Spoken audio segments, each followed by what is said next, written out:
ನಮಸ್ಕಾರ. ಎಲ್ಲರಿಗೂ ವೈಕುಂಠ ಏಕಾದಶಿಯ ಶುಭಾಶಯಗಳು. ಈ ದಿನ ನಾವು ಮೈಸೂರಿನ ಹೃದಯ ಭಾಗದಲ್ಲಿ ಇರುವ ಸಾಕ್ಷಿ ಶ್ರೀನಿವಾಸ ದೇವಸ್ಥಾನಕ್ಕೆ ಹೋಗೋಣ.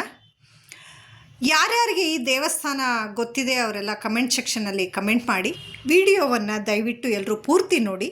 ಮುಂದೆ ಈ ದೇವಸ್ಥಾನದ ಹಿನ್ನೆಲೆಯನ್ನು ಹೇಳ್ತಾ ಹೋಗ್ತೀನಿ. ಹಾಗೆ ಈ ದೇವಸ್ಥಾನದ ಸಮಿತಿಯಲ್ಲಿ ಇರುವಂತಹ ರಾಮಸ್ವಾಮಿಯವರು ಕೂಡ ಕೆಲವೊಂದು ವಿಷಯಗಳನ್ನ ತಿಳಿಸ್ತಾ ಹೋಗ್ತಾರೆ. ಹಾಗೆ ಅವರು ಒಂದು ಮನವಿಯನ್ನು ಕೂಡ ಮಾಡಿಕೊಂಡಿದ್ದಾರೆ. ಈ ದೇವಸ್ಥಾನ ಮುಮ್ಮಡಿ ಕೃಷ್ಣರಾಜ ಒಡೆಯರವರು ಸ್ಥಾಪನೆ ಮಾಡಿರುವುದು. ಈ ದೇವಸ್ಥಾನದ ಇನ್ನೊಂದು ವಿಶೇಷ ಏನಪ್ಪ ಅಂತ ಹೇಳಿದ್ರೆ, ಈ ಶ್ರೀನಿವಾಸನ ಮೂರ್ತಿ ಇದೆಯಲ್ಲ ಅದು, ಹಾಗೆ ಅರಮನೆಯ ಒಳಭಾಗದಲ್ಲಿರುವ ದೇವಸ್ಥಾನಗಳಲ್ಲಿ ಒಂದು ಶ್ರೀನಿವಾಸ ದೇವಸ್ಥಾನ ಇದೆ, ಆ ಶ್ರೀನಿವಾಸನ ಮೂರ್ತಿ. ಹಾಗೆ ಗುಂಡ್ಲುಪೇಟೆ ತಾಲೂಕಿನಲ್ಲಿ ಇರುವಂತಹ ವರದರಾಜ ಸ್ವಾಮಿಯ ಮೂರ್ತಿ.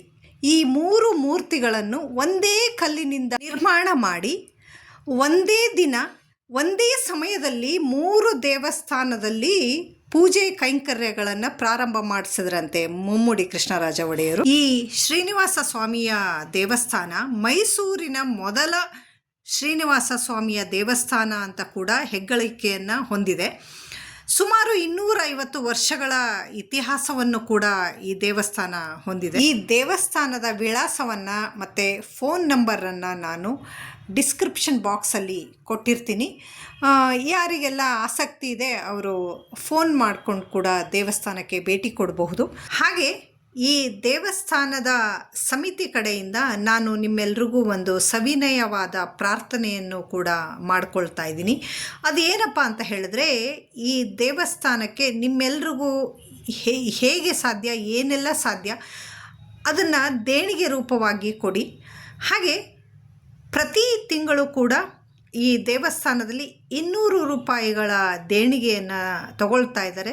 ಹಾಗಂತ ಯಾವುದೇ ಡಿಮ್ಯಾಂಡ್ ಇಲ್ಲ, ಎಲ್ಲರೂ ಭಕ್ತಿಯಿಂದ ಪ್ರೀತಿಯಿಂದ ಕೊಟ್ಟರೆ ತಗೊಳ್ತಾರೆ ದೇವಸ್ಥಾನದ ಸಮಿತಿಯವರು. ಅದಕ್ಕೆ ನಿಮಗೆ ರೆಸಿಟ್ ಕೂಡ ಕೊಡ್ತಾರೆ. ಫೋನ್ಪೇ ನಂಬರ್ ಎಲ್ಲ ಇದೆ, ನಾನು ಅದನ್ನು ಕೂಡ ಡಿಸ್ಕ್ರಿಪ್ಷನ್ ಬಾಕ್ಸಲ್ಲಿ ಹಾಕಿರ್ತೀನಿ. ಈ ದೇವಸ್ಥಾನಕ್ಕೆ ಬಂದು ಯಾರೆಲ್ಲ ಅವರ ಮನಸ್ಸಿನಲ್ಲಿರುವಂತಹ ಕೋರಿಕೆಗಳನ್ನು ಕೇಳಿಕೊಂಡಿದ್ದಾರೆ ಅವರಿಗೆಲ್ಲ ಖಂಡಿತವಾಗಿ ಅದು ಈಡೇರಿದೆ.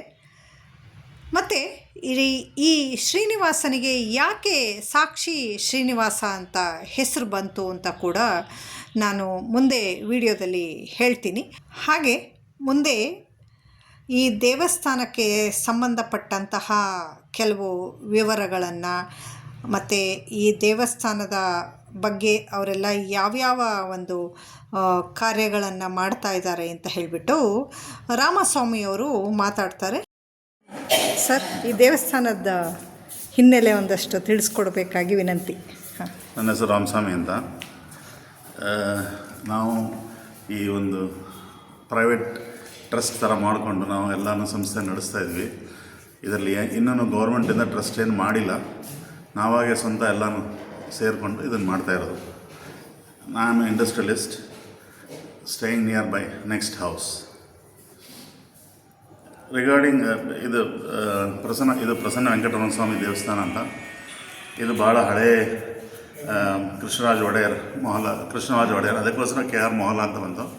ಆ ಒಡೆಯರ್ ಇಂದನೇ ಅಲ್ಲೇ ತಂದು ಇದು ಸ್ಥಾಪನೆ ಮಾಡಿದ್ರು. ಆವಾಗ ಯಾವ ರೀತಿ ಇಂಪ್ರೂವ್ಮೆಂಟ್ ಇರಲಿಲ್ಲ. ಲಾಸ್ಟ್ 15 ಇಯರ್ಸಿಂದ ಎಲ್ಲನೂ ಒನ್ ಬೈ ಒನ್ ಇಂಪ್ರೂವ್ಮೆಂಟ್ ಆಗ್ತಾಯಿದೆ. ಇದು ಓವರ್ 250 ಇಯರ್ಸ್ ನಮಗೆ ಈ ಒಂದು ಡೀಟೇಲ್ಸ್ ಎಲ್ಲ ನಮ್ಗೆ ಕಲೆಕ್ಟ್ ಮಾಡಿದ್ದೀವಿ. ಒಂದು, ಇಲ್ಲಿ ಎಲ್ಲ RMCಯಿಂದ ಬರೋರು, RMCಯಿಂದ ಬಂದು ಎಲ್ಲ ಥರ ಪದಾರ್ಥಗಳನ್ನು ಇಲ್ಲೇ ಬೆಳೆಸಿ ಇಲ್ಲೇ ಒಣಗಾಕಿ ಇಲ್ಲಿ ಬಂದು ಪೂಜೆ ಮಾಡಿಕೊಂಡು ಈ ಪೂಜೆನಲ್ಲಿ ಇದು ಮಾಡ್ಕೊಂಡು ತೊಗೊಂಡು ಹೋಗ್ತಾಯಿದ್ರು. This is one of the part. ಆಮೇಲೆ ಇದನ್ನು ಕೊನೆಯಲ್ಲಿ ಬರ್ತಾ ಇದು ಸಾಕ್ಷಿ ವೆಂಕಟೇಶ್ವರ ಅಂತಲೂ ಕೂಡ ಬಂದಿದೆ ಹೆಸರು. ಏನಕ್ಕೆ ಅಂದರೆ ಯಾರು ಏನು ನಂಬ್ಕೊಂಡಿದ್ದಾರೋ ಅದೆಲ್ಲ ಅಚೀವ್ ಆಗಿದೆ. ನಾನು ಕೂಡ ನೋಡಿದ್ದೀನಿ, ಅಬ್ಸರ್ವ್ ಮಾಡಿದ್ದೀನಿ. ಅದೇ ರೀತಿಯಲ್ಲಿ ನಮ್ಮ ತಂದೆ ಕಾಲದಿಂದನೂ ಎಲ್ಲರಿಗೂ ಇದೊಂದು ಭಾಳ ಇಂಪಾರ್ಟೆಂಟ್ ಅಚೀವ್ಮೆಂಟ್ ಆಗಿದೆ. ಈ ದೇವಸ್ಥಾನ. ಏನು ನಂಬಿದ್ರೂ ಕೂಡ ಇದು ಕೂಡ ಕ್ಲಿಯರ್ ಆಗ್ತಾಯಿದೆ. ಪ್ಲಸ್ ಪ್ರತಿ ವರ್ಷ ಈ ಒಂದು ಲಾಸ್ಟ್ 3 ಇಯರ್ಸಿಂದ ಬ್ರೋಷರ್ ಮಾಡ್ತಾಯಿದ್ವಿ. ಬ್ರೋಷರ್ನಲ್ಲಿ ಆ ವರ್ಷದ ಏನೇನು ಪ್ರೋಗ್ರಾಮ್ಸ್ ಆಗುತ್ತೆ ಅದಷ್ಟು ಡೀಟೇಲ್ಸ್ ಇಲ್ಲಿದೆ. ನಿಮಗೊಂದು ಬ್ರೋಷರ್ ಕೊಡ್ತೀನಿ, ಅದನ್ನು ಅಷ್ಟು ನೋಡ್ಬೋದು. ಮತ್ತು ಎಲ್ಲ ಪ್ರತಿ ದಸರಾ ಆಗಲಿ, ಶ್ರಾವಣ ಶನಿವಾರ ಆಗಲಿ, ವೈಕುಂಠ ಏಕಾದಶಿ ಆಗಲಿ, ಇದು ಪ್ರಸಾದ ವಿನಿಯೋಗ ಮಾಡಿಕೊಂಡು ಎಲ್ಲರನ್ನೂ ವಿಂಗಡಿಸ್ಕೊಂಡು ಮಾಡ್ತಾಯಿದ್ವಿ. ಇಲ್ಲಿ ನಮ್ಮ ಟೀಮೇ ಬಂದು ಒಂದು 15ರಿಂದ 20 ಜನ ಇದ್ದಾರೆ. ಪ್ರತಿ ವಾರನೂ ಕೂಡ ಪ್ರಾಕಾರೋತ್ಸವ ಆಗುತ್ತೆ, ವೇದಗೋಷ್ಠಿ ಆಗುತ್ತೆ, ಮತ್ತು ಪ್ರಸಾದ ವಿನಿಯೋಗ ಆಗುತ್ತೆ. ಇದು ಜನರಲ್ ಥಿಂಗ್ಸ್ ಇಟ್ಸ್ ಹ್ಯಾಪನಿಂಗ್. ಆಮೇಲೆ ಇದಕ್ಕೆ ಈ ವರ್ಷ ನಾವು ಆ್ಯಡ್ ಮಾಡಿದ್ವಿ, ಶ್ರಾವಣ ಶನಿವಾರದ ಪ್ರತಿ ಶ್ರಾವಣ ಒಂದು ಪ್ರೋಗ್ರಾಮ್ ಮಾಡಬೇಕು ಅಂತ. ಭಾಳ ಇಂಪಾರ್ಟೆಂಟ್ ವೆಂಕಟರಮಣ ಸ್ವಾಮಿ ದೇವಸ್ಥಾನಕ್ಕೆ. ಮತ್ತು ಚೌತಿ ಒಂದು ಸ್ಟಾರ್ಟ್ ಮಾಡಿದ್ವಿ, apart from the new things. ಈ ಒಂದು ಇಂಪಾರ್ಟೆಂಟ್ ಇದರಲ್ಲಿ ನೋಡೋದಂದರೆ ವೈಕುಂಠ ಏಕಾದಶಿ, ಶ್ರಾವಣ ಶನಿವಾರ, ಕಲ್ಯಾಣೋತ್ಸವ, ಇದು ಭಾಳ ಮೇಜರಾಗಿ ನಡೆಯುತ್ತೆ ಇಲ್ಲಿ. ಈ ಅಲಂಕಾರ ಎಲ್ಲ ನಾವು ಇವಾಗ ಒಂದು ಮಾಡ್ತಾಯಿದ್ವಿ, ಅವಾಗೆಲ್ಲ ಹೂವೆಲ್ಲ ತಂದು ಮಾಡ್ತಾಯಿದ್ವಿ. ಈಗ ಸ್ವಲ್ಪ ನಾವು ಆರ್ಟಿಫಿಷಿಯಲ್ ತಂದು ಎಲ್ಲನೂ ಅರೇಂಜ್ ಮಾಡಿದ್ವಿ. ಈಗ ನೀವು ನೋಡಿದ್ರೆ ಗೊತ್ತಾಗುತ್ತೆ. You can take the photograph also. ಇವರು one of the member Srinivas ಅಂತ. ನಮಸ್ಕಾರ ಸರ್. ಇದಕ್ಕೆಲ್ಲ ಮುಖ್ಯವಾದ ಇವರು ರಾಘವ ಭಟ್ರು, ಅವ್ರ ಮಗ ಭಾರ್ಗವ್ ಅಂತ. They are taking care of the things, all rituals part. ನಾವೆಲ್ಲ ಬ್ಯಾಕ್ಗ್ರೌಂಡಿಂದ ಎಲ್ಲನೂ ಹೆಲ್ಪ್ ಮಾಡ್ತಾಯಿದ್ವಿ.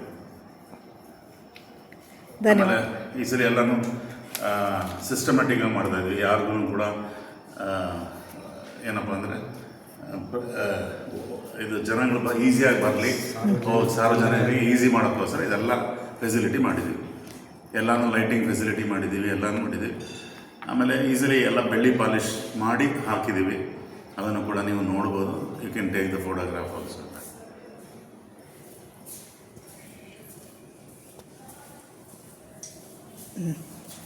ಮತ್ತು ಇದರಲ್ಲಿ ಎಲ್ಲ ಕಂಪ್ಲೀಟ್ ನಮ್ಮ ಟೀಮು ರಾಘವ್ ಭಟ್ರಿಂದ ಸ್ಟಾರ್ಟ್ ಆಗಿ, ಆಮೇಲೆ ಇಲ್ಲಿ local ex corporator Pramila Bharat, ಮಾಜಿ ಕಾರ್ಪೊರೇಟರ್, ಆಮೇಲೆ ನನ್ನ ಹೆಸರು ರಾಮಸ್ವಾಮಿ ಅಂತ, ನಟರಾಜ್ ಅಯ್ಯರ್, ಈ ಥರ ಎಲ್ಲ ಹೆಸರಿದೆ. You can go through the things. ಆಮೇಲೆ ಇನ್ನೂ ಒಂದು ಒಳ್ಳೆ ಸ್ಕೀಮ್ ಏನು ಮಾಡಿದ್ದೀವಿ ಅಂದರೆ, ತಿಂಗಳಿಗೆ 200 ರೂಪಾಯಿಲಿ ಎಲ್ಲರೂ ಶೇರ್ ಮಾಡೋಕ್ಕೆ. ಇದು ಆ 200 ರೂಪಾಯಿನೂ ಕೂಡ ಇಟ್ಸ್ ನಾಟ್ ಎ ಡಿಮ್ಯಾಂಡ್.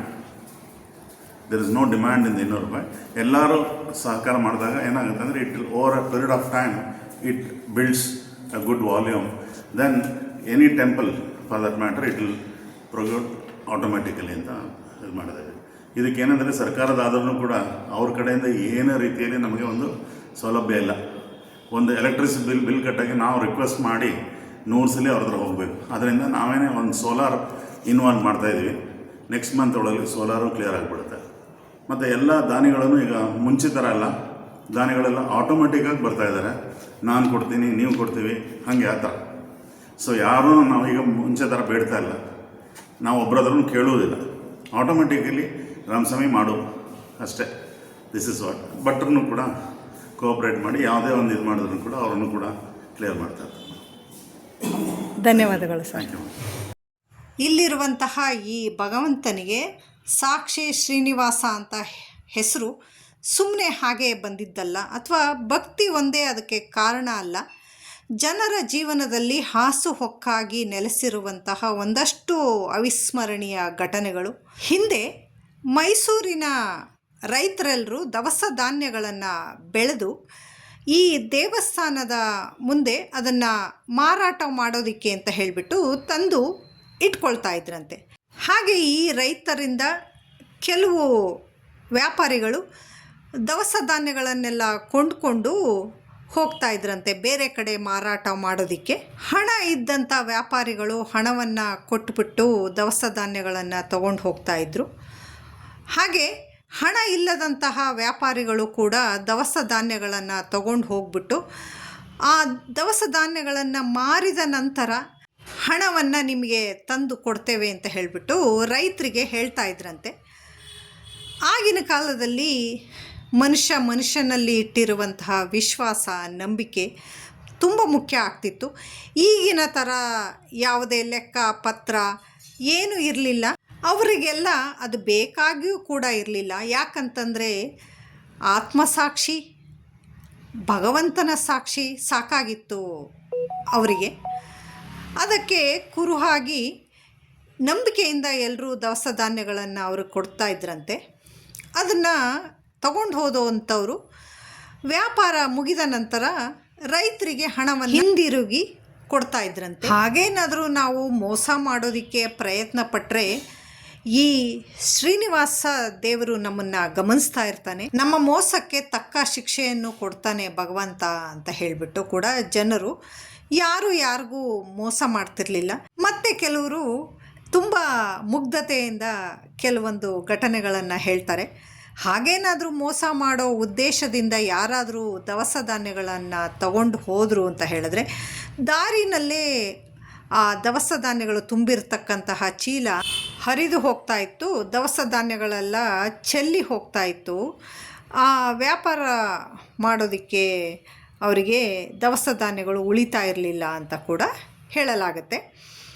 ಈ ವಿಶೇಷವಾದ ಶ್ರೀನಿವಾಸನ ದೇವಸ್ಥಾನ ಹಳೆ ಬಂಡೀಕೆರೆ KR ಮೊಹಲ್ಲಾದಲ್ಲಿ ಇದೆ. ಈಗಲೂ ಸಹ ಭಕ್ತಾದಿಗಳು ಬಂದು ತಮ್ಮ ಮನಸ್ಸಿನಲ್ಲಿರುವ ಕೋರಿಕೆಗಳನ್ನು ಬೇಡಿಕೊಂಡ್ರೆ ಈ ಭಗವಂತ ಅತಿ ಶೀಘ್ರವಾಗಿ ಅದಕ್ಕೆ ಫಲ ಕೊಡ್ತಾನೆ ಅಂತ ಇಲ್ಲಿನ ಸ್ಥಳೀಯರು ಹೇಳ್ತಾರೆ.